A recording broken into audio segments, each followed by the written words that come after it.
यदि मैं बिहारी जी जा रहा हूं, मैं कथा में आ रहा हूं, मैं वृंदावन जा रहा हूं, तो इसका मतलब ये बात निश्चित है कि ठाकुर जी मुझसे प्रीति करते हैं, इसीलिए संभव है। वो नाराज हो जाएं तो हमारी मजाल क्या जो हम अपने बिस्तर से उठ के और कहीं नहा धो करके बिहारी जी भी चले जाएं? नहीं जा सकते। वो अपनी महफिल में हमको दाखिल कर लेते हैं, अपनी आंखों के आगे हमको खड़ा कर लेते हैं, इसका मतलब वो भी हमको देखना चाहते हैं, इसीलिए। तो काले खां एक विजातीय व्यक्ति, हिंदू भी नहीं था, केवल अपने घर को चलाने के लिए झाड़ू का काम करता था मंदिर के पास। इसी बहाने उसको कभी कभी मदन मोहन जी दिख जाते थे। अब देखते देखते, झाड़ू लगाते लगाते, अब उसकी आदत में आ गया कि अब वो बिना श्याम सुंदर को देखे रह नहीं पाता। आहा, रोज मंदिर में जाता, झाड़ू लगाता और पीछे सीढ़ियों पे ही खड़ा हो जाता। अंदर तो जाने की उसको अनुमति नहीं थी, तो वहीं से भीड़ जब इधर उधर होती थी तो बीच में से थोड़ी सी झांकी श्री मदन मोहन जी की उसको दिख जाती थी। मानो उसको ऐसा लगता था उसका हृदय परम शीतल हो गया हो, परम आनंदित हो गया हो। धीरे धीरे भक्ति प्रस्फुटित होने लगी हृदय में। अब तो ये स्थिति हो गई कि मंगला में पहुंच जाता और शयन करा के ही घर आता था वापस। और इससे परिणाम ये हुआ कि पत्नी जो थी काले खां की, वो बड़ी बरसती थी। परिवार के लोग उसको काफिर बोलते थे। बोले बताओ, जन्मा हमारे कुल में, कभी खुदा को तो याद करता नहीं, वहां पत्थर पूजने चला जाता है, इस प्रकार की बातें बोलते। लेकिन उसको किसी से कोई फर्क नहीं पड़ता। वो तो और आनंदित हो गया जब उसकी पत्नी उसके बिल्कुल विपरीत होती चली गई, तो वो तो और खुश हो गया। बोले बढ़िया है, जो बीच में दोपहर में भोजन करने घर जाता था, अब उसका भी मन नहीं करता मेरा। क्यों? चिक चिक करेगी, लड़ेगी मुझसे, इससे बढ़िया मंदिर में ही पड़े रहो। अच्छा, एक बात कहें, मैं अपनी कथा में कहा करता हूं, हमारे संबंधी यदि अनुकूल हों तो ये बिहारी जी की कृपा, लेकिन हमारे संबंधी यदि प्रतिकूल हों तो ये समझो बिहारी जी की डबल कृपा है। कथा में 3 प्रकार के लोग आते हैं। पहले इच्छुक, दूसरे आमंत्रित, जिनको निमंत्रण आमंत्रण भेजा गया है, और तीसरे जो घर परिवार और संसार से दुखी हैं। 3 प्रकार के लोग कथा में आते हैं। यहाँ हो सकता है एक आध लोग ऐसे बैठे हो कि घर जाएंगे तो क्या, कुछ नहीं, सब लड़ेंगे झगड़ेंगे, पीछे पड़े रहे, इससे बड़े कथा में ही बैठे रहो। तो मंदिर कथाओं में जाने वाले 3 प्रकार के लोग होते हैं, इच्छुक, भक्त, आमंत्रित और दुखी, दुखियारे बेचारे। तो काले खां को तो और अच्छा लगता, पत्नी बेचारी ऐसी विमुख हो गई कि अब तो वो पूरा दिन ही मंदिर में ही निकालता। लेकिन काले खां की व्यवहार धर्म में एक पीड़ा थी कि उनको कोई संतान नहीं थी। घर परिवार के लोग सब उसको बहुत डांटते थे। बोले अरे तू खुदा को भजा कर, वो तुझको संतान देंगे, वो तेरे को बेटा देंगे, तू किसको भजने चला जाता है, खुदा को पुकारता ही नहीं है, इसीलिए तो तेरे बालक नहीं हो रहा। अब तो रोज की इतनी चिकचिक हो गई कि काले खां एक दिन मंदिर गया, मदन मोहन जी का श्रृंगार दर्शन कर रहा था, दूर खड़े खड़े बोले हे मदन मोहन लाल जी, मुझे पुत्र की कामना नहीं है, मुझे संतान की कामना नहीं है, पर आपकी भक्ति करने में, आपसे प्रेम करने में बाधा बनती है मेरे परिवार के लोगों की बातें, और वो बातें तभी खत्म होंगी जब मेरे घर एक पुत्र हो जाए। हे नाथ, मुझे पुत्र की कामना नहीं, मेरी कामना तो ये कि सब चुप हो जाएं और मैं आपकी भक्ति करता रहूं, इसके लिए आप मुझे एक पुत्र दे दो। देखो कितने बढ़िया ढंग से ठाकुर जी से पुत्र मांगा, और कृपा ऐसी हुई कि कहां परिवार के लोगों ने जब ज्यादा बोलना प्रारंभ किया, तभी खबर आई कि काले खां की पत्नी जो है वो गर्भवती। पहले तो आधे लोगों के मुंह बंद हो गए। काले खां भी सबको बोल देते, बोले तुम लोग कहते हो खुदा को भजो तभी बालक होगा, दो मेरे मदन मोहन लाल जी ने भेज दी संतान, अब देखना होगी। फिर ये हुई कि अब बेटी हुई तो समझेंगे कि इसके ठाकुर जी ने दी, बेटा हुआ तो समझेंगे हमारे खुदा ने दिया। बोले ऐसा नहीं, ये तो हमारे ठाकुर जी कृपा करेंगे, उन्हीं की कृपा से ही हो रहा है। और काले खां के यहां पर एक पुत्र ने जन्म लिया। जन्म लेते ही महाराज काले खां बड़ा खुश, इसलिए नहीं कि पुत्र हुआ, इसलिए कि अब सबके मुंह बंद हो गए, अब मुझसे कोई कुछ नहीं कहेगा, अब मैं निरंतर मदन मोहन लाल जी का खूब दर्शन किया करूंगा। लेकिन हमारे ठाकुर जी सीधी सीधी जीवन जिए कोई, इससे ठाकुर जी को आनंद नहीं आता। हमें बिहारी जी बड़े चतुर हैं, खुद टेढ़े हैं तो इसलिए भक्तों का भी जीवन टेढ़ा मेढ़ा ही कर देते हैं। ये बात आप सबने अनुभव की होगी। जीवन में अगर 10-15 दिन बड़े खुशी खुशी निकल जाएं तो चिंता और बन जाती है, अब पता नहीं क्या होने वाला है, 10 दिन से कुछ हुआ नहीं है मेरे साथ, निश्चित कुछ तो होगा। अब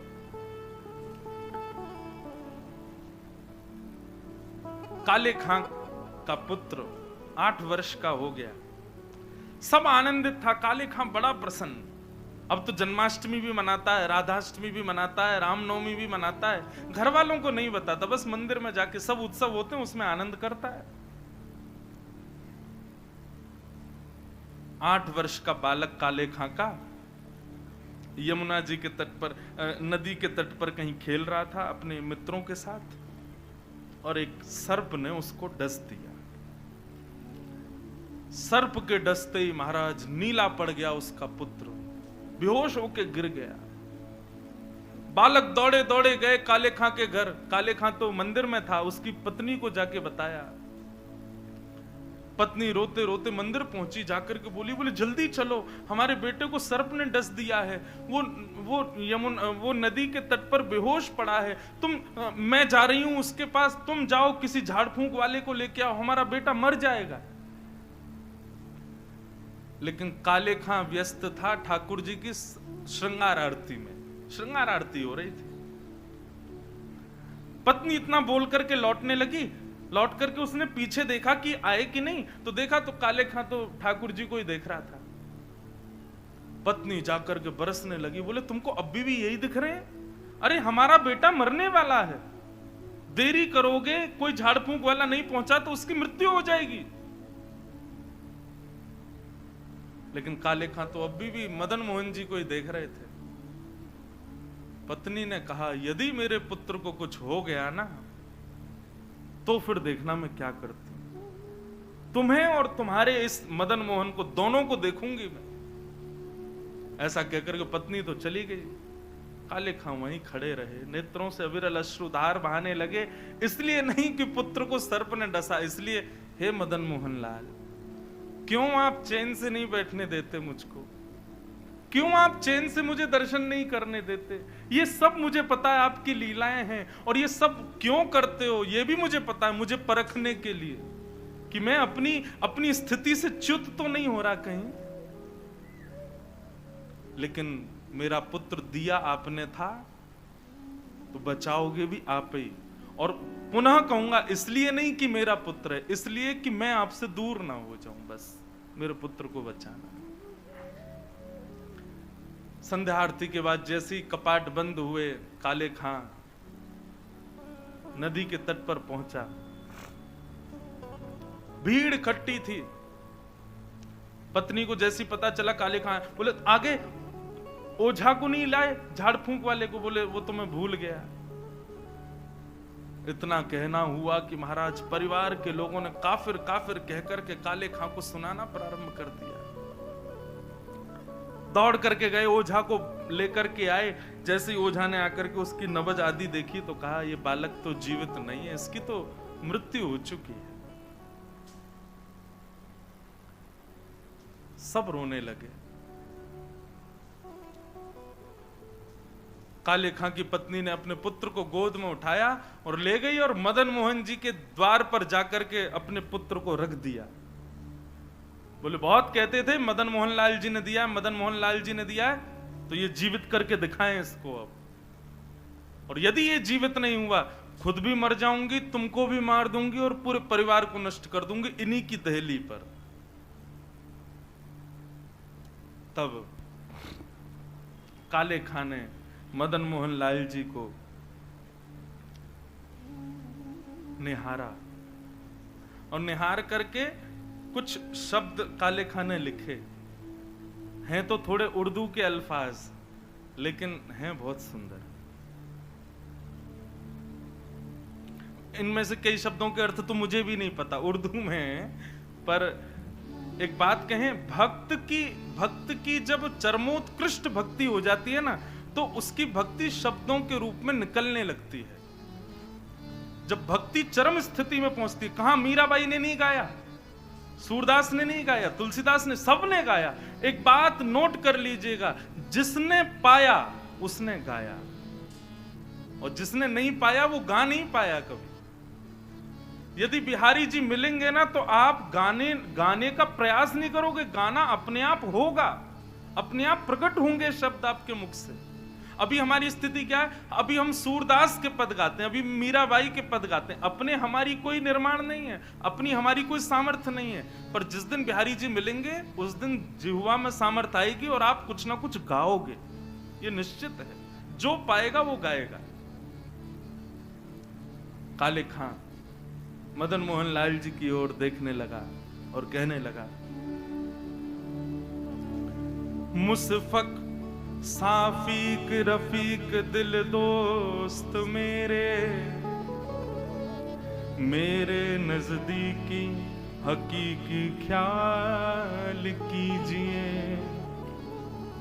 मेहरबान कदरदान आला तू जहान बीच, मुझसे गरीबों का गुनाह माफ कीजिए। काले बेकरार खड़ा तेरे दरबार पे, नंद के कुमार जरा गौर अब कीजिए।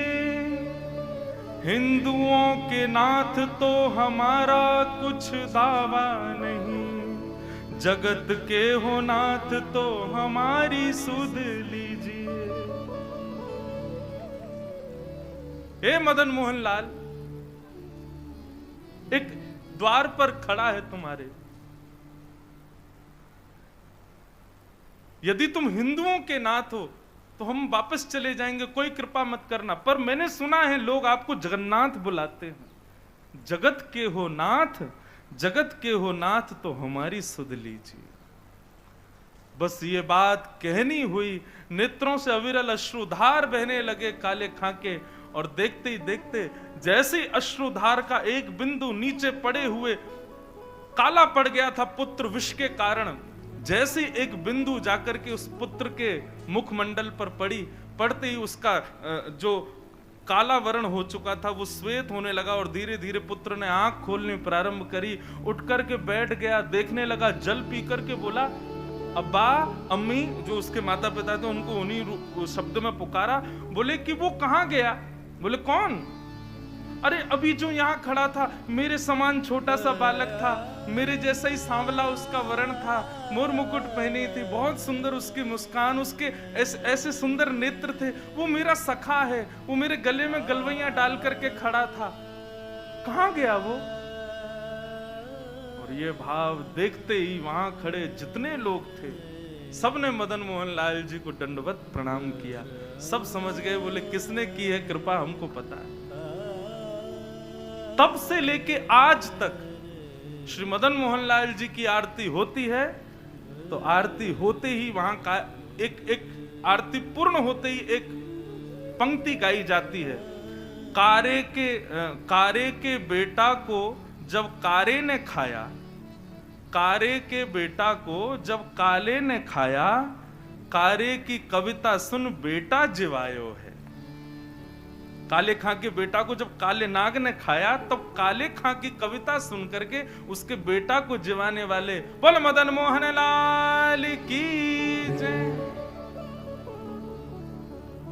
ऐसे श्री मदन मोहन लाल जी, ऐसे हमारे श्री वृंदावन बिहारी लाल, भरतपुर बिहारी लाल। तो ये कथा क्यों सुनाइए? हमारे यहां प्रायोरिटी पहले बाकी के सारे कामों को और फिर उसके बाद ठाकुर जी को नहीं। यदि भक्त हैं, यदि वैष्णव हैं, यदि आप सांसारी हो तो निश्चित है बिहारी जी को चौथे पांचवें नंबर पे ही रखो। लेकिन यदि अपने आप को भक्त कहते हो, दुनिया से कहते हो कि हम वैष्णव हैं, तो ठाकुर जी को प्रथम स्थान दो, उसके बाद में संसार की कोई स्थिति होनी चाहिए। ये भक्ति का स्वरूप। पहले बिहारी जी से संबंधी वस्तु, पहले बिहारी जी की कथा, पहले बिहारी जी के संबंध की कोई भी क्रिया, उसके बाद कोई और क्रिया। और एक बात और कह दें सावधानी के रूप में, टर्म्स एंड कंडीशंस पहले ही बता दे रहे हैं, आप जिस दिन इस चीज को अपने जीवन में लागू करोगे कि पहले बिहारी जी, उस दिन से परीक्षाएं 4 गुनी बढ़ जाएंगी आपकी। क्योंकि ठाकुर जी फिर चेक करेंगे, अच्छा प्रायोरिटी हमें पहले, ले बेटा अब बता। बस उससे घबराना नहीं। कैसी भी परिस्थिति जीवन में आए, कैसी भी स्थिति, कितने भी भयानक झोंके जीवन में आ जाएं, अपने भक्ति की नींव को आप मजबूत रखना। बस विश्वास बिहारी जी के प्रति प्रबल है तो काले खां का पुत्र मरकर के पुनः जीवित हो सकता है। मीराबाई विष का प्याला पीकर के भी मृत्यु को प्राप्त नहीं कर सकती। गोस्वामी तुलसीदास का पूरा परिवार बिखरने के बाद भी वे मानस की रचना कर सकते हैं। गोस्वामी तुलसीदास जी का कभी चरित्र पढ़िएगा, कितने शत्रु थे उनके, कितनों ने मारने का प्रयास किया, लेकिन गोस्वामी जी का कोई बाल बांका नहीं कर पाया। बस ठाकुर जी विश्वास के लिए परीक्षाएं जरूर लेंगे, चेक करेंगे, देखें तो सही हम प्रथम प्रायोरिटी हैं कि नहीं, हम प्रथम स्थान पर हैं कि नहीं। इसलिए हमारा हाथ जोड़ के निवेदन, जो अपने आप को भक्त कहते हैं, पहले ठाकुर जी को प्रथम स्थान दीजिए, उसके बाद किसी और को। और इसी भाव को हृदय में धारण करके कथा सुनिए, सत्संग सुनिए, मंदिर जाइए कि प्रथम तो ठाकुर जी हैं, उसके बाद में कोई और।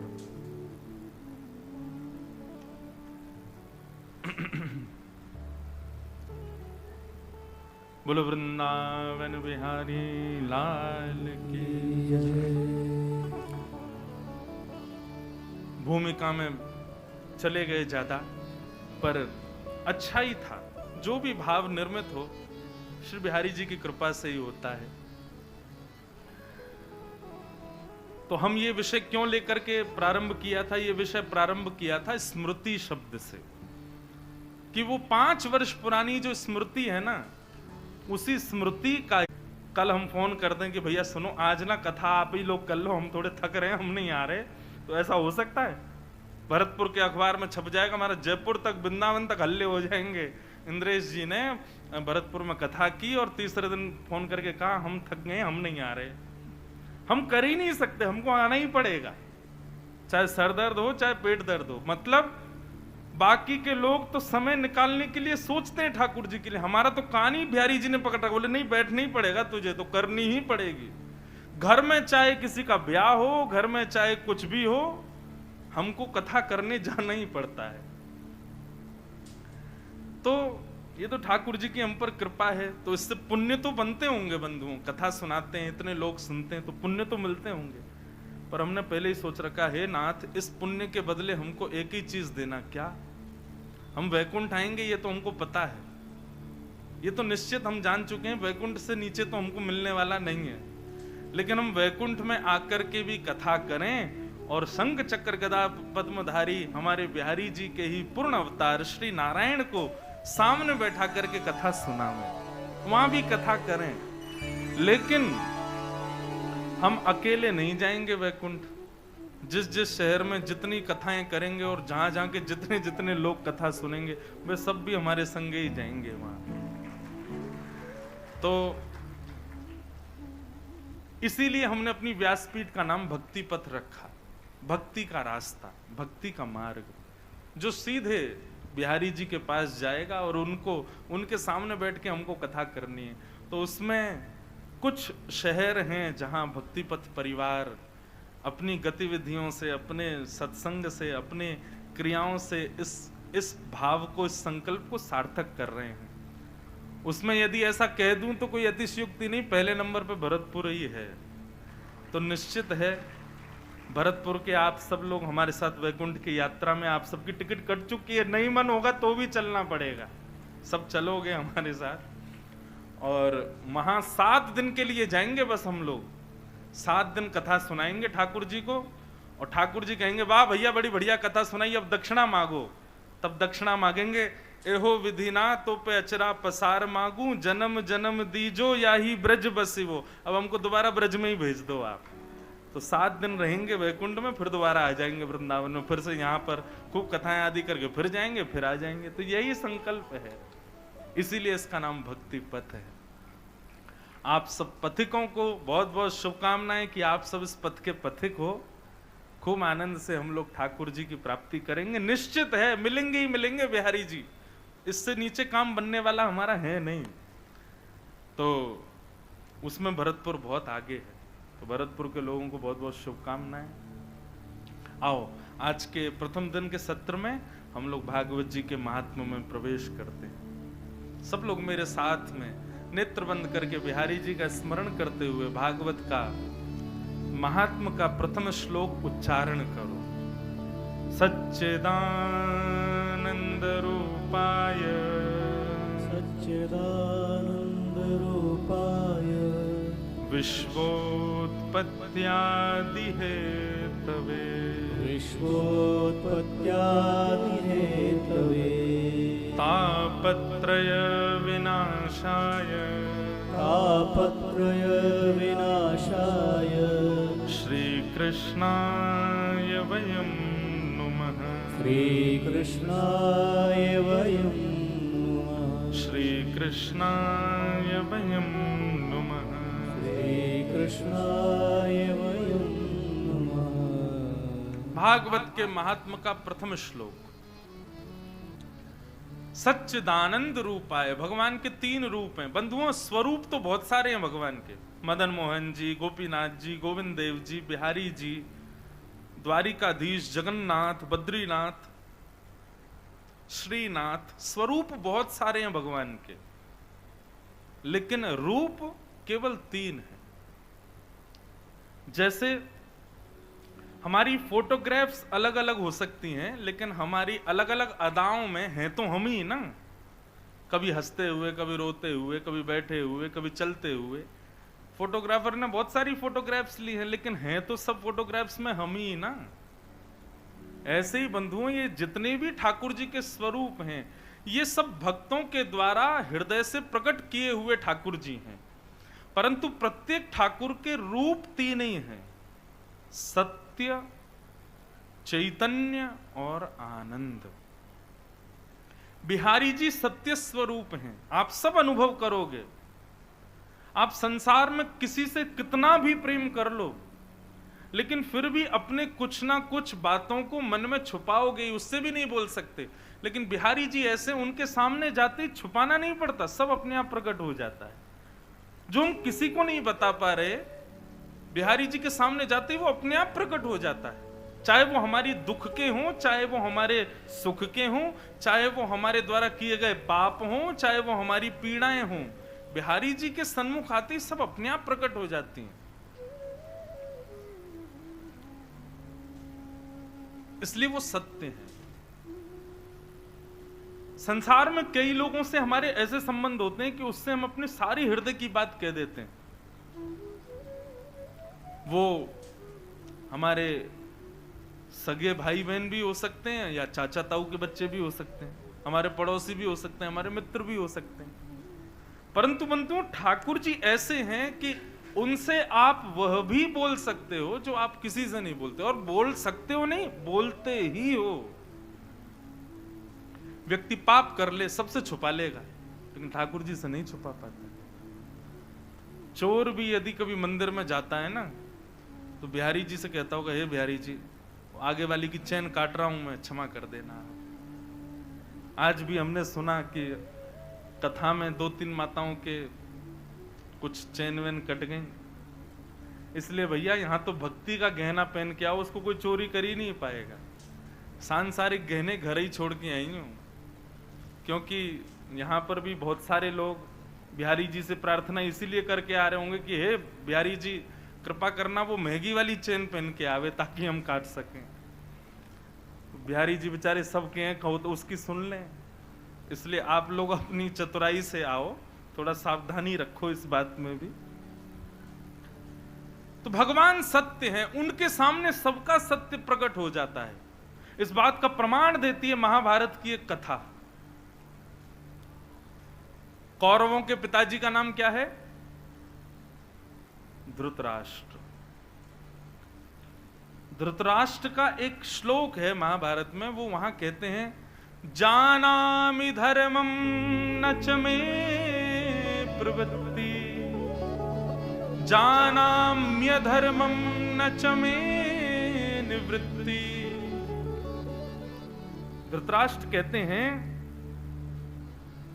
मैं जानता हूं कि धर्म क्या है, लेकिन जानते हुए भी पता नहीं क्यों मेरा मन ही नहीं होता करने का।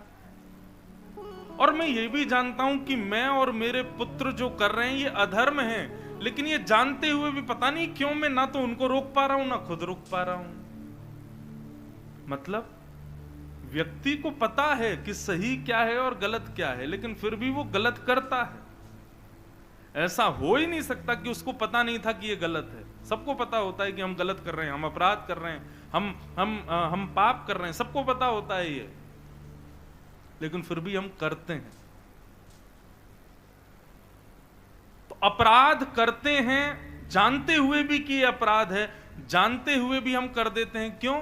हम 2 मिनट के लिए ऐसा विचार कर लेते, ठाकुर जी क्षमा करना, क्या करें, मजबूरी है, करना पड़ेगा। तो हमें यह बात तो पता है कि ठाकुर जी को पता है कि हमने ऐसा किया है, हमसे ऐसी वस्तु हो गई है, हमसे ऐसी क्रिया हो गई है। ठाकुर जी सत्य हैं, उनको सब पता है, उनसे कुछ छुपा नहीं है। सत्य। भगवान का दूसरा स्वरूप है चैतन्य। बंधुओं, ठाकुर जी को कभी भी जड़ मत समझना। ये एक भक्ति में अपराध है कि ठाकुर जी को हम जड़ समझें। ये तो मूर्ति है, कुछ भी पहना दो, कुछ भी खिला दो, कैसे भी रख लो, नहीं, वो चैतन्य है, साक्षात चैतन्य है। उनके प्रति चैतन्य का भाव रखना ही पड़ेगा, तभी आपकी भक्ति आगे को अग्रसित होगी। आप केवल ये भाव रखोगे ये तो मूर्ति है बस, आप भक्ति में कभी उस वस्तु, उस श्रेणी से कभी आगे नहीं बढ़ पाओगे। उनके प्रति चैतन्य भाव रखना ही पड़ेगा।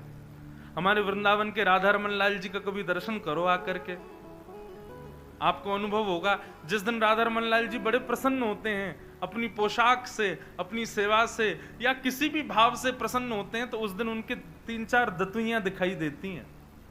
कोई गौर से अगर देखे दूरबीन से या फिर फोटो खींच ले, और यदि अभी जैसे गर्मियों के समय में शाम को लगभग हर मंदिर के ठाकुर जी बाहर आ जाते हैं, बाहर आकर के सबको दर्शन देते हैं।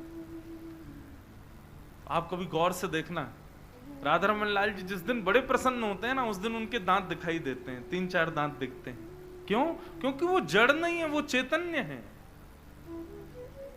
उनको जड़ समझने की भूल भी मत कीजिएगा। हमारे श्री गोवर्धन नाथ, ऐसे ठाकुर जी तो पूरे विश्व में ही नहीं है। क्यों? सारे मंदिरों में अपरस का भाव है, किसी को भी प्रवेश नहीं कर सकता कोई, लेकिन एकमात्र हमारे गोवर्धन नाथ जी ऐसे, यहाँ कोई भी चले जाओ, सबको अधिकार है, सब अंदर चले जाओ, सब गिरिराज जी को गले लगा लो। अच्छा देखो, एक बात और बताएं, ब्रजवासियों को अधिकार है कि जब श्री गोवर्धन जाएं तो किसी गोवर्धन शिला का भले ही अभिषेक ना करें, भले ही इत्र ना लगाएं, भले ही भोग ना लगाएं, लेकिन गले से जरूर लगा के आया करो, क्योंकि ये संबंध हमारा ठाकुर जी ने बनवाया था गिरिराज जी के साथ। और एक और बात बताएं, गिरिराज जी में जितनी भी शिलाएं, गिरिराज जी से जो अलग शिलाएं दिखाई देती हैं, जो गिरिराज जी पर लेटी हुई हैं, ये सब अनन्य ब्रजवासी ही शिला बनकर के गिरिराज जी को माने आलिंगन कर रहे हैं, अपने हृदय से लगा रहे हैं। तो हमारे गिरिराज जी को आलिंगन जरूर किया करो, श्री गोवर्धन नाथ जी को। तो भगवान चैतन्य है, वो जड़ नहीं है, जड़ कभी नहीं मानना उनको। आप जिस दिन ये भाव रखोगे कि ये जड़ हैं, आपसे उसी दिन से अपराध बनने प्रारंभ हो जाएंगे। सेवा में अपराध, भोग में अपराध, भक्ति में अपराध, उसी दिन से अपराध बनने लग जाएंगे। इसलिए आप उनको चैतन्य समझो। चैतन्य समझोगे, चैतन्य मानोगे। अच्छा, चैतन्य मानने का मतलब एक और सुन लीजिए, इसका मतलब ये भी नहीं कि आप ठाकुर जी को सब जगह संगी लेके चलो, डलिया में कहीं भी ले जा रहे हैं, कहीं का समय, इस समय ठाकुर जी गौचारण में ही होते हैं, अपने ग्वाल बालों के संग होते हैं। इसी भाव से हम कथा में आते हैं कि ठाकुर जी तो गैया चरावे गए, हम कथा करे चले जाएं, शाम को जब जाएंगे तब तक ठाकुर जी आ जाएंगे। ये भाव बंधुओं कब प्रकट होंगे? जब आप अपने ठाकुर जी को जड़ ना समझ के चैतन्य समझो। जैसे हमें सर्दी लगती है, हमें गर्मी लगती है, हमें भूख लगती है, हमें प्यास लगती है, ऐसे ही ठाकुर जी हैं, वो जड़ नहीं है। व्यक्ति के कमरों में एसी लगे हैं, ठाकुर जी के कमरे में पंखा लगा है, वो भी जोर जोर से आवाज कर रहा है, चर्र चर्र चर्र, धीरे धीरे चलता है। क्यों? ठाकुर जी के लिए भी एसी लगाओ, वो जड़ नहीं है, वो चैतन्य है। ठाकुर जी के लिए भी उतनी व्यवस्थाएं रखो जितनी व्यवस्थाएं आपके लिए हैं। और ये सब भाव बंधुओं कब प्रकट होंगे? जब भगवान को आप जड़ नहीं समझो, चैतन्य समझो। बुरा नहीं मानिएगा, कान पकड़ के क्षमा है सब लोगों से। अपने कमरों का कद देखिए और ठाकुर जी के मंदिर का कद देखो, छोटा ही होता है हर घर में। हमारे घर आना, हमारे लाल जी का कमरा देखना, सारी फैसिलिटी है हमारे ठाकुर जी की। ऐसा नहीं कि उनको जरूरत है, ऐसा इसलिए क्योंकि हमें पता है वो चैतन्य है, वो जड़ नहीं है, उनको चैतन्य भाव है। पता चली महाराज 7 दिन में ऐसे हो गए आप लोग कि कईयों ने तो घरों में कंस्ट्रक्शन करवा दिए। बोले कमरा खोलो महाराज, बड़े करो, भगवान के कक्ष बड़े बड़े बनाओ। हमारा निवेदन केवल इतना है, जितना संभव हो सके उतना भाव रखो, लेकिन रखो चैतन्य वाला, कि ये चैतन्य है। गर्मी, सर्दी, भूख, प्यास, सोना, उठना, ये सब भाव ये तभी प्रकट होंगे जब ठाकुर जी को चैतन्य मानोगे। तो भगवान का दूसरा स्वरूप क्या है?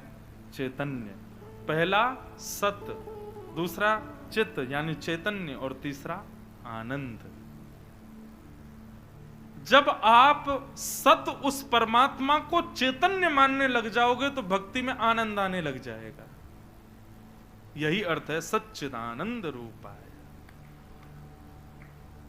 आनंद।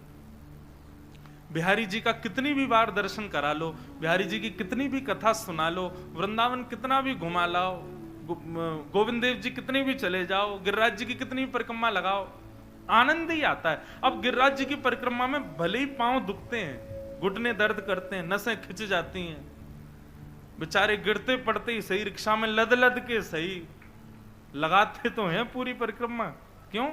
क्योंकि शारीरिक पीड़ा भले ही होती हो, लेकिन आत्म सुख मिलता है, आत्म आनंद मिलता है, बड़ा अच्छा लगता है। मानो ऐसा लगता है कि जब गिरिराज जी की परिक्रमा जब 5 किलोमीटर की रह जाती है और जब वो भी हम पूरी पार कर जाते हैं, तो ऐसा लगता है कितनी बड़ी हमने अपने जीवन की उपलब्धि प्राप्त कर ली हो। जय हो गोवर्धन नाथ, बड़ी कृपा आपकी। हमारी पहले जब भरतपुर में कथा हुई थी, उसके कुछ दिन बाद, शायद 1 वर्ष बाद, हमने दंडवती लगाई गिरिराज जी की। दुनिया के लोगों को साधारण समय लगता है गिरिराज जी की दंडवती लगाने, हमको लगे 18 दिन।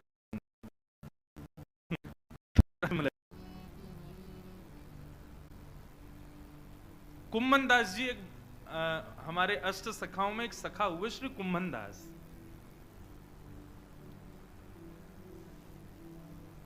गोवर्धन नाथ जी के परम सेवक थे। सुंदर सुंदर पद गाया करते थे ठाकुर जी के आगे जाकर के। उनका गला बहुत अच्छा था। एक बार फतेहपुर सीकर के राजा ने उनको गायन के लिए बुलाया। पहले तो गए नहीं, बहुत बुलाने पर जब गए तो ऐसा पद गा करके आए कि राजा बेचारा पानी पानी हो गया। राजा ने कहा कि आप दक्षिणा मांगो, क्या चाहिए? तो कुम्भन दास जी बोले, जो मांगेंगे सो दोगे? बोले हाँ देंगे। बोले आज के बाद कभी अपना मुख मत दिखाना हमको, ऐसी दक्षिणा दो, ऐसी दक्षिणा दो कि गिरधर लाल जी के अलावा, श्री गोवर्धन नाथ जी के अलावा कहीं भी मैं गाऊं ना, ये दक्षिणा मुझको दो। देखो हम लोगों के अंदर और भक्तों के अंदर कितना अंतर होता है। हम जगह जगह अपने गुणों का बखान करते हैं ताकि सब हमसे रीझ जाएं, सब हमारी ओर आकर्षित हो जाएं। लेकिन भक्त का स्वभाव है वो अपने गुण को छुपा के रखता है, केवल अपने ठाकुर जी के आगे ही प्रकट करता है। तो कुम्मन दास जी की एक बार भक्ति की परीक्षा ऐसी हुई कि श्री गुसाई विठलनाथ जी उनको बोले चलो द्वारिका दर्शन करने के लिए चल रहे हैं। तो कुम्मन दास जी इतने व्याकुल हो गए, इतने व्याकुल हो गए। कुम्मन दास जी गुसाई जी से अब कह नहीं सकते कि भाई गुरु आज्ञा है, गुरु आज्ञा तो माननी पड़ेगी। और हमारे सब पद वद रहते हैं ना इधर उधर, वो दूर धाड़ के कहेंगे। तो कुम्मन दास जी ने निवेदन करते हुए थोड़ी बहुत भाव तो प्रकट किए कि कैसे भी करके गुरु जी मान जाएं, हमको संग नहीं लेके जावें, लेकिन स्पष्ट नहीं बोल पाए कि गुरु जी हम नहीं जा पाएंगे। भाव यही रखा कि गुरु आज्ञा है तो पूर्ण तो करेंगे, जाना तो पड़ेगा। तो जैसे ही गुसाई जी के साथ द्वारिका जाने के, अब देखो कोई सांसारी जगह भी नहीं जा रहे, जा भी वहीं रहे जहां नंदनंदन ही बैठे। द्वारिका में भी तो ठाकुर जी हैं, लेकिन प्रीति देखो कुम्मन दास जी की। गोवर्धन से जैसे ही चलना प्रारंभ किया तो इतना समझ लो कि जतिपुरा से और आनेौर तक, जतिपुरा से आनेौर कितना दूर है? नेके ही है, 2 किलोमीटर भी नहीं होगा, 2-3 किलोमीटर ही है। आनेौर तक पहुंचे और वहीं जाकर के कुम्मन दास जी के नेत्रों में आंसू भराए। आंसू भराए तो गुसाई जी बोले क्या हुआ कुम्मना, तुम रो क्यों रहे हो? तब कुम्मन दास जी ने एक पद गाया, और पद गा करके क्या बोले, किते दिन वे जुगे बिन देखे। क्या कह रहे हैं कुम्मन दास जी? आज कितने सारे दिन निकल गए बिना गिरधर लाल को देखे, जबकि अभी 5 मिनट पहले ही निकले हैं जतिपुरा से। बस 2 किलोमीटर चले और इतने में तो इतने व्याकुल हो गए, रोने लगे, और व्याकुल होते बोले हे गुसाई जी किते दिन वे जुगे बिन देखे। किसको देखे? तरुण किशोर रसिक नंद नंदन, तरुण किशोर रसिक नंद नंदन। कछुक उठत मुख रेखे, कछुक उठत किते दिन वे जुगे बिन देखे, किते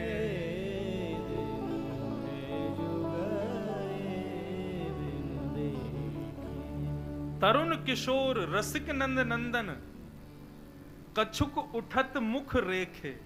आहा,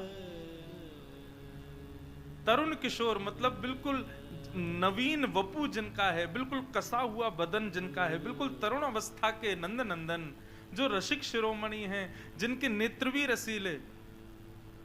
वल्लभाचार्य जी गाते हैं ना, अधरम मधुरम वदनम मधुरम चलितम मधुरम हसितम मधुरम मधुराधिपते अखिलम मधुरम। मधुराष्टकम में श्री वल्लभाचार्य जी कहते हैं ठाकुर जी के आप एक अंग को नहीं कह सकते कि ये मधुर नहीं है। आपके सामने कोई कहे देखना ये बालिका कितनी सुंदर है, कितनी भी सुंदर हो उसमें एक कमी तो निकल ही आएगी। ये बालक कितना सुंदर है, कितना भी सुंदर हो उसमें एक कमी तो होगी ही होगी, लेकिन हमारे बिहारी जी में कोई कमी नहीं है। जब नृसिंह भगवान प्रकट हुए तो प्रहलाद से बोले प्रहलाद सबको डर लग रहा है मेरे रूप से, तुमको डर नहीं लग रहा? तो प्रहलाद ने पता क्या उत्तर दिया? बोले ठाकुर जी क्षमा करना, आप जब आए ना तो मैंने सोचा कि मैं आपको नीचे से ऊपर तक पूरा देखूंगा, पर क्या करूं जब से आप आए हो मैं आपके चरणों को ही देख रहा हूं, मैं उसी से ही भर नहीं पा रहा तो ऊपर कैसे देखूं? जब से आप आए हो मैं आपके चरण ही देख रहा हूं, लोग कैसे आपके मुखमंडल को देख पा रहे हैं, मैं तो चरणों से ही भर नहीं पाया अभी तक। चरणों से जब ऊब जाऊंगा तब घुटना देखूंगा, फिर कटिभाग देखूंगा, फिर वक्ष देखूंगा, अंत में मुख देखूंगा ना, पर क्या करूं जब से आप आए हो मेरी दृष्टि तो चरणों में ही है। सोचो ठाकुर जी कितने सुंदर है। हम बिहारी जी जाते हैं 2 मिनट में बाहर, महाराज स्थिति तो ये कि बिहारी जी गए, शरीर बाहर आ गया, लेकिन नेत्र चित्त वृत्ति तन मन पूरा सब भीतर ही रह गया बिहारी जी के पास ही। फिर कहां जा रहे हैं, क्या कर रहे हैं, कैसे बैठ रहे हैं, कुछ समझ ही नहीं आ रहा है। ये स्थिति।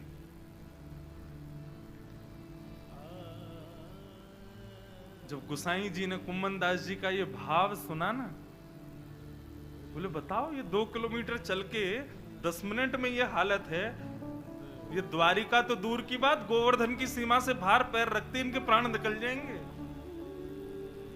कुम्मन दास जी को हृदय से लगा कि गोसाई जी पता है क्या बोले? बोले कुम्मन दास, तुम्हारी सामर्थ्य नहीं है कि तुम उनको याद करो, तुम्हारी सामर्थ्य नहीं है कि तुम उनके लिए व्याकुल हो, वास्तव में तो ठाकुर जी तुम्हारे लिए व्याकुल हैं। तुम दौड़ के जाओ, वापस उन्हीं के पास ही रहो। तुम व्याकुल नहीं हो, वो व्याकुल हैं तुम्हारे लिए। इसका मतलब बिहारी जी को देखे बिना यदि कभी हृदय में कुतूहल हो, बिना कथा सुने विचलित मन हो जाए, तो यही समझना आप नहीं हो, वो विचलित हैं आपके लिए। हमारे मन में कभी विचलन होता ही नहीं बिहारी जी से मिलने के लिए, कभी विचलन होता ही नहीं वृंदावन जाने के लिए, तो निश्चित है कि आप उनकी गणना में ही नहीं हो। लेकिन चित्त वृत्ति व्याकुल हो जाए, व्याकुलता ये भक्ति का प्रमाण है बंधुओं। जैसे सबके प्रमाण पत्र होते हैं ना, ये बहुत बढ़िया गायक, प्रमाण क्या, ये पत्र देखो प्रमाण पत्र, इन्होंने LLB की है, लॉयर हैं, क्या प्रमाण पत्र देखो, मास्टर्स की है, प्रमाण पत्र देखो। ये भक्त हैं, प्रमाण क्या है? व्याकुलता भक्ति का प्रमाण है। यदि व्याकुल हृदय नहीं है तो भक्त कहना बंद कर दीजिए, आप भक्त हो ही नहीं है। व्याकुलता, दीनता, कितने सारे पॉइंट निकल के आते हैं। कोई लिखने वाला हो तो लिखा करो इनको, ये बढ़िया बातें हैं। यहाँ पे हम नहीं बोलते, यहाँ बैठ के पता ही नहीं कहाँ से भाव आते हैं। कई बार तो हमें ही लगता है कि हम भी कॉपी पेन लेके बैठे, जो बोला हम खुद लिख लें। ये बात है। व्याकुलता भक्ति का प्रमाण। किते दिन वे जुगे। अच्छा देखो, एक और बात कहें, ये सब पद हम हर कथा में नहीं सुनाते, ये भी कहीं कहीं प्रकट होते हैं, और ये यहाँ प्रकट हो रहे हैं। इसका मतलब ये बिहारी जी की इच्छा है। नहीं तो कथाएं तो सब जगह होती हैं, सब जगह पद नहीं आते इतनी जल्दी वाणी पर, इतनी जल्दी कथाएं याद नहीं आती। यहाँ बार बार ये भक्त चरित्र याद आ रहे हैं, इसका मतलब इस स्थान का भी प्रभाव है। भरतपुर में निश्चित बिहारी जी विराज रहे हैं, रसिक जन विराज रहे हैं, इसीलिए ये भाव प्रकट हो रहे हैं। तो सच्चिदानंद रूपाय, भगवान के सत्य, चित और आनंद रूप हैं। ये भगवान के 3 रूप। विश्वोत्पत्त्यादि हेतवे, विश्व की उत्पत्ति, पालन और प्रलय, 3 क्रियाएं जो करते हैं। तापत्रय विनाशाय, 3 प्रकार के तापों को जो विनाश करते हैं, ऐसे श्री कृष्ण को हम प्रणाम करते हैं, ऐसे श्री बिहारी जी को हम प्रणाम करते हैं। बंधुओं, एक बात और मैं थोड़ा प्रकाशित करूं, भक्ति करने से, भगवत सानिध्य लेने से आपके जीवन में कभी कष्ट नहीं आएगा, विपत्ति नहीं आएगी, ऐसा कभी मत सोचना। आप जिस पृथ्वी पर रहते हैं, इस पृथ्वी को शास्त्रों में कहा गया दुखालयम शाश्वतम। क्या कहा गया? दुखालयम। विद्या पढ़ने बालक कहां जाते हैं? विद्यालय। भोजन करने कहां जाते हैं? भोजनालय। कार्य करने कहां जाते हैं? कार्यालय। पुस्तक पढ़ने पुस्तकालय। ऐसे ही जैसे पुस्तकालय में पुस्तक ही मिलती है, भोजनालय में भोजन ही मिलता है, विद्यालय में विद्या ही मिलती है, कार्यालय में कार्य ही होते हैं, ठीक वैसे ही दुखालय में केवल दुख ही मिलता है, सुख नहीं है यहाँ पर। इसलिए भले ही मैं व्यास मंच पर बैठा हूं और आप लोग नीचे बैठे हो, इससे ये मत सोच लेना कि इनके जीवन में कोई कष्ट नहीं होगा, इनके जीवन में कोई दुख नहीं है, इनके जीवन में कोई विपत्ति नहीं, कोई प्रधानमंत्री बन गया तो वो दुखी नहीं है ना। जन्म लिया है यदि संसार में, तो हो ही नहीं सकता कि उसके जीवन में दुख नहीं आवे। दुख तो आएगा, कष्ट तो आएगा, पीड़ा तो आएगी, परंतु भक्ति का मार्ग अपनाने से दुख दूर नहीं होते। भक्ति का मार्ग अपनाने से केवल इतना होता है कि ठाकुर जी आपको बल प्रदान कर देते हैं उन दुखों से जूझने के लिए, उन दुखों के भवसागर को पार करने के लिए। क्या मीराबाई के जीवन में कष्ट नहीं आया? करमेती बाई, उनके जीवन में कष्ट नहीं आया? कर्मा बाई, सबके भक्तों के चरित्र पढ़िए ना, सबके जीवन में कष्ट आया, पर भक्ति का प्रभाव ऐसा रहता है कि एक प्रकार से मैं आजकल अपनी कथा में कहता हूं, भक्ति क्या है? भक्ति एनेस्थीसिया का इंजेक्शन है। जैसे इंजेक्शन एनेस्थीसिया का लग जाए, फिर डॉक्टर भले ही कितनी भी चीर फाड़ कर ले, आदमी को पता ही नहीं चलता कि मेरे साथ क्या हुआ। काटा तो गया है, ऑपरेशन तो हुआ है, ब्लड तो निकला है, चीरा तो लगा है, लेकिन उसको कष्ट नहीं हो रहा है। क्यों? इंजेक्शन का असर है, सुन्न पड़ गया है। ठीक वैसे ही बंधुओं, ये भक्ति भी सुन्न करने वाला एक इंजेक्शन है। एक बार जब भक्ति का भाव लग जाता है ना, तो फिर व्यक्ति के जीवन में कष्ट तो आएंगे, लेकिन उसको अनुभव नहीं होगा, उसको पता नहीं लगेगा, उसकी अनुभूति में नहीं आएंगे। और ये प्रमाणित बात है, ये भी एक प्रमाण है कि कष्ट जीवन में आए और आप विचलित हो गए, आप दुखी हो गए, आप व्याकुल हो गए, तो इसका मतलब यह है कि अभी भक्ति का इंजेक्शन लगा नहीं है, इसीलिए पीड़ा हो रही है। भक्ति जीवन में आ जाए तो फिर पीड़ाएं तो आएंगी, लेकिन अनुभव नहीं होगा, अनुभूति नहीं होगी। तो कभी भी ये मंतव्य तो मत रखिएगा कि कथा सुनने से, भक्ति करने से पीड़ा नहीं आती जीवन में, हनुमान चालीसा पढ़ने से, नित्य पाठ करने से हमारा दिन बढ़िया ही जाएगा, ऐसा नहीं। हनुमान जी तो मानस में कहते हैं, प्रात लेत जो नाम हमारा, फिर क्या है आगे? तेहि दिन ताहि न मिले आहार। मिले आहारा, उसको उस दिन आहार नहीं मिलता। कैसे कैसे भाव। और यहां तो पूरे भारत में अधिकांश घरों का प्रारंभ ही हनुमान चालीसा से ही होता है। कहने का अभिप्राय यह है कि बंधुओं, भक्ति मार्ग अपनाने से, यज्ञ हवन व्रत अनुष्ठान आदि इन सबको करने से पीड़ा जीवन से चली जाएंगी, ऐसा नहीं होगा, कभी नहीं होगा। पीड़ाएं तो आएंगी, क्योंकि आप जिस जगह रहते हो उस पृथ्वी का नाम दुखालय है, यहां दुख ही मिलेगा। बस भक्ति का पुट लग जाने से ऐसा है कि बस उसकी अनुभूति कम होती है। गोस्वामी तुलसीदास जी कहते हैं, दीन कहे धनवान सुखी, धनवान कहे सुख राजा को भारी, राजा कहे महाराजा सुखी, महाराजा कहे सुख इंद्र को भारी, इंद्र कहे चतुरानन को सुख, ब्रह्म कहे सुख विष्णु को भारी, पर तुलसीदास विचार कहे, हरि भजन बिना सब जीव दुखारी, हरि भजन बिना सब जीव दुखारी। इसीलिए हम गाते हैं कथाओं में,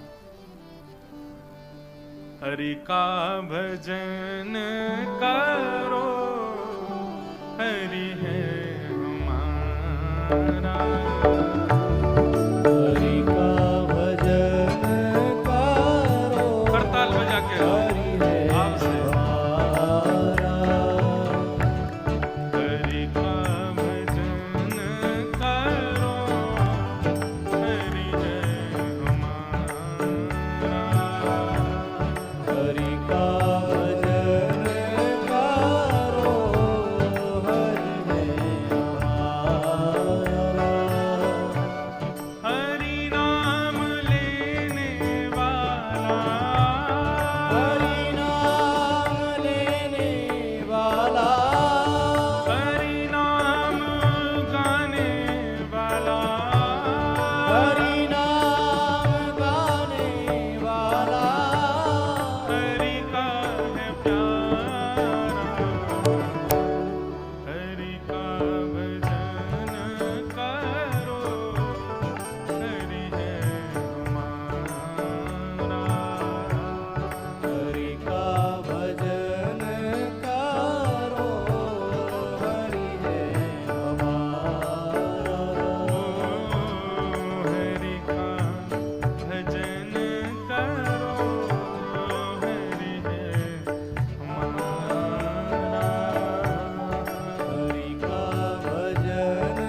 उनको खूब याद करो, खूब भजन करो, खूब स्मृति करो।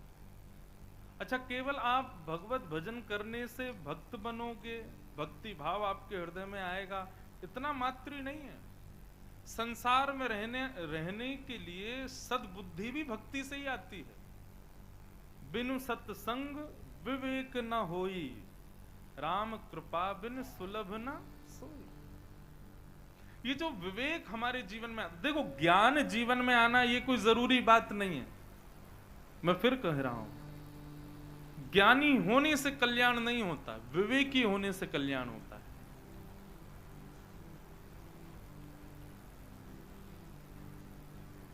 आज हमारे भारत का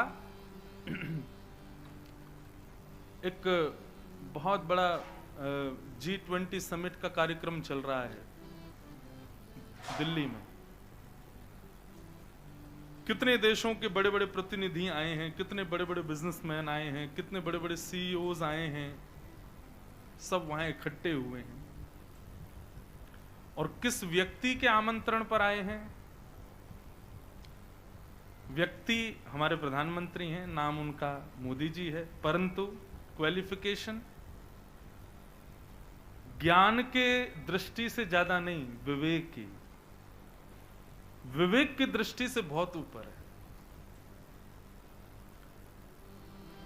उस कार्यक्रम में कितने लोग आए हैं, कितने लोग तो बड़ी बड़ी क्वालिफिकेशंस उनकी लाइफ में हैं, पढ़ाई लिखाई के रूप में, जो शायद कई लोग तो अपने 2-2, 3-3 जन्मों को भी ले लें तो भी नहीं कर पाएंगे। परंतु एक विवेक युक्त व्यक्ति की वजह से सब संभव हो पाए, सब एक तरफ आ गए हैं। तो विवेकी होना बहुत जरूरी है, और विवेक प्राप्त होता है सत्संग से। बंदरों में विवेक नहीं होता, परंतु हनुमान जी अत्यंत विवेकी हैं। क्यों? क्योंकि प्रभु चरित्र सुनवे को रसिया, राम लखन सीता मन बसिया। क्योंकि श्री हनुमान जी महाराज को प्रभु चरित्र सुनने में आनंद आता है, भगवत कथा भक्ति भाव सुनने में। इस प्रकार के आप कहां तक गए हनुमान जी के विषय में यदि विस्तार से जाएं तो श्री हनुमान जी कहते हैं, यत्र यत्र रघुनाथ कीर्तनम तत्र तत्र कृतमस्तकांजलिम, वाष्पवारी परिपूर्ण लोचनम मारुतिम नमत राक्षसांतकम।